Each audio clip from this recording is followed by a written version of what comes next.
Good afternoon, First Minister. I represent the COVID-19 Bereaved Families for Justice, Cymru.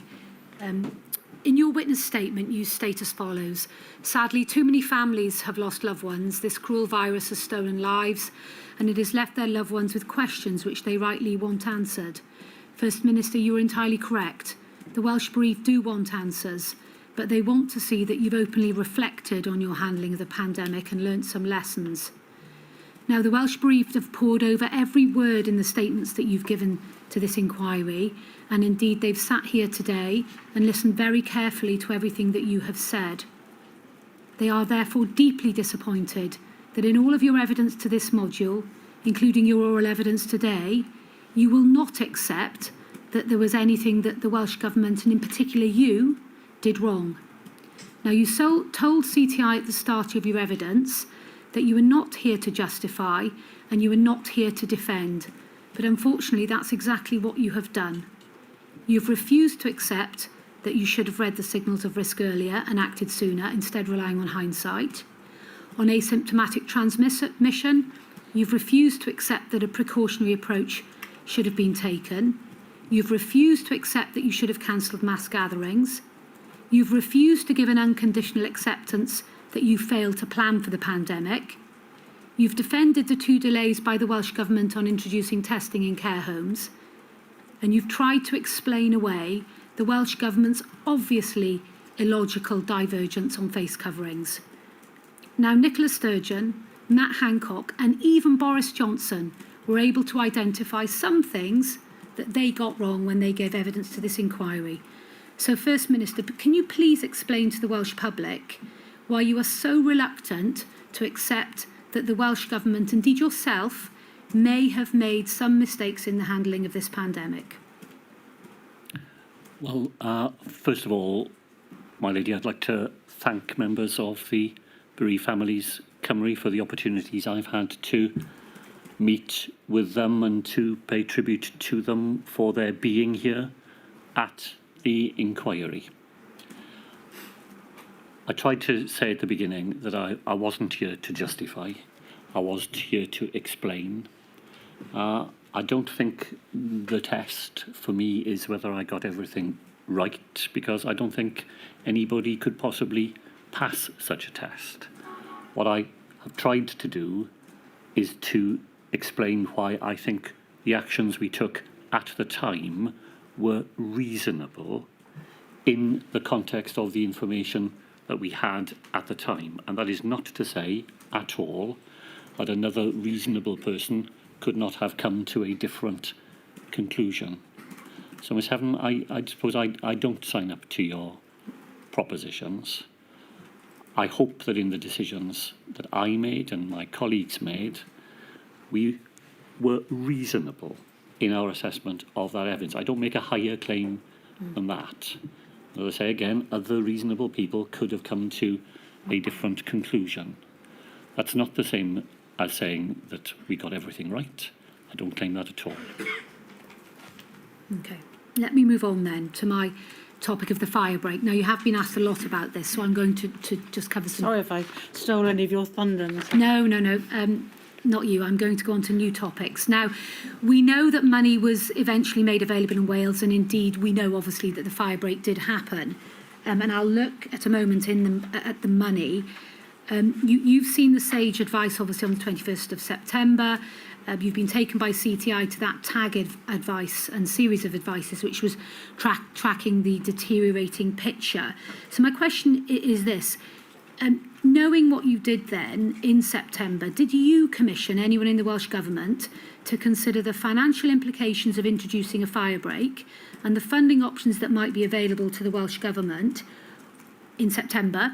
Or is the very first time you put pen to paper and think about this issue the 16th of October when you write that letter to the Chancellor Rishi Sunak? No, of course we'd been thinking about that topic well before then. As I said in my earlier evidence, I had raised it as early as the 22nd of September with the UK Government. The Welsh Government is mobilising enormous sums of money to assist Welsh businesses over and above the money that comes from the United Kingdom. And there is evidence throughout the month of October of how we are looking to see what more we can do from our resources to be able to go on assisting businesses, given that we know that a fire break has to be considered. What we're not able to do is we're not able to mobilise resources at the scale that only the UK government can, and we're not able to use the mechanisms that are only available to the UK government to get that money into the pockets of people who need it. First Minister, can I press you there? Because you provided a very detailed witness statement, and we have gone through it. We can't find any evidence that you personally commissioned somebody to look at the Welsh Government finances in September on receiving that really quite devastating advice that we've looked at with CTI as a matter of urgency to understand whether you had the resources to introduce a fire break. So can you give us a bit more specificity? When did you commission that advice? Well, I think probably you're looking for the wrong piece of evidence, because that is not how it would have happened. So my colleague Ken Skates, as the Economy Minister, and Rebecca Evans, who you heard from yesterday, worked together to find money that we could use to support businesses through these very difficult times. They were working on that throughout those early weeks of October, and there is plenty of evidence that is already available, not in my statement necessarily, but in the workings of the Welsh Government, to show how that I wouldn't have commissioned it, I think. Well, let me move on. Let me move on, because as you know, I've got limited time. I want to ask you about the document then, please. INQ 3095839, please. Well, that comes up. I must apologise. I think I called Miss Evans Miss Mason earlier. So Yes, Rebecca Evans. sorry. Yes, not Toby Mason, it was Rebecca Evans yesterday. Yeah. So this is an email here from Fliss Bene, 5th of October, and of course she needs no introduction, that was sent to your office and to your special advisors. Given the likely increase in COVID across the board, the fact that we do not yet have enough evidence to show that people are complying, and the need to have a definitive effect on the R number, I would suggest that the First Minister may wish to ask CDL whether they are willing to provide economic support for a fire break / circuit breaker around half term. So that, as we can see, goes to your office to 2 emails, and it goes to Jane Runnacles. Now, I can tell you, I'm not going to put it up, but you can take it from me that you had a call with CDL, indeed on that day at 15:45, and there is absolutely no reference to a fire break, and there is no reference to economic support. The topic just didn't even come up. Can you assist us with that, please? Well, I don't have the notes of that meeting in front of me, so I imagine that it was dealing with other matters. But the record shows as clearly as can be that well before the 5th of October, I am asking the UK government for the financial help that will be needed, and I continue to do that at the opportunities that I have directly with the Prime Minister, undoubtedly with Mr Gove, and it culminates in the exchange of letters that we rehearsed earlier this afternoon. Of course, it was fundamental to us to have the support of the UK government for the actions that we were taking, and I can absolutely assure you that I raised that wherever I thought I was likely to get a positive response, even though in the end we didn't. Moving on to the COBRA meeting that we know took place on the 12th of October, we don't need to bring it up. CTI has shown you the note of that. We can obviously see there that on that day the Chancellor explains the package amongst other things, and you make a contribution on that day, don't you? As you're talking about, I think, the border issues. You're also asking, is there going to be another COBRA on the fire break? So can I ask this? Why, on this day, on the 12th of October, at this late stage, are you still asking where the COBRA will be held to discuss circuit breakers?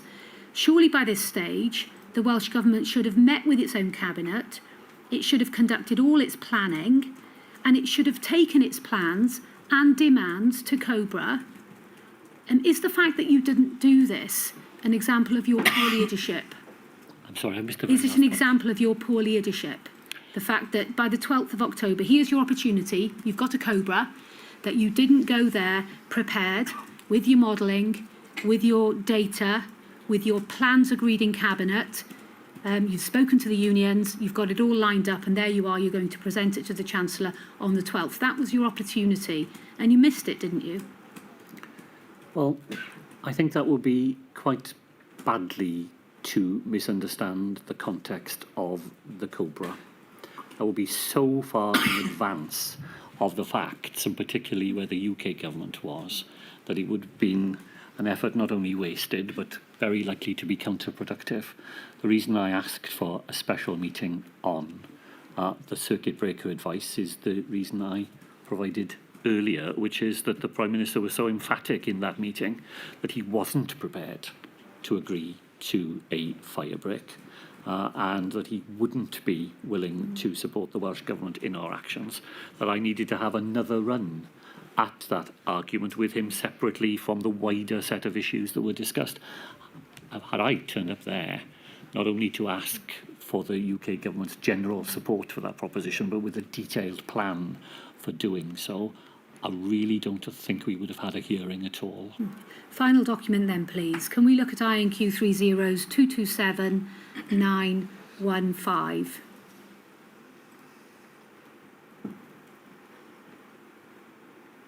Now, just to understand, you're not at this meeting. This is minutes from the Finance Subcommittee Group, Partnership Council Wales, 2nd of November.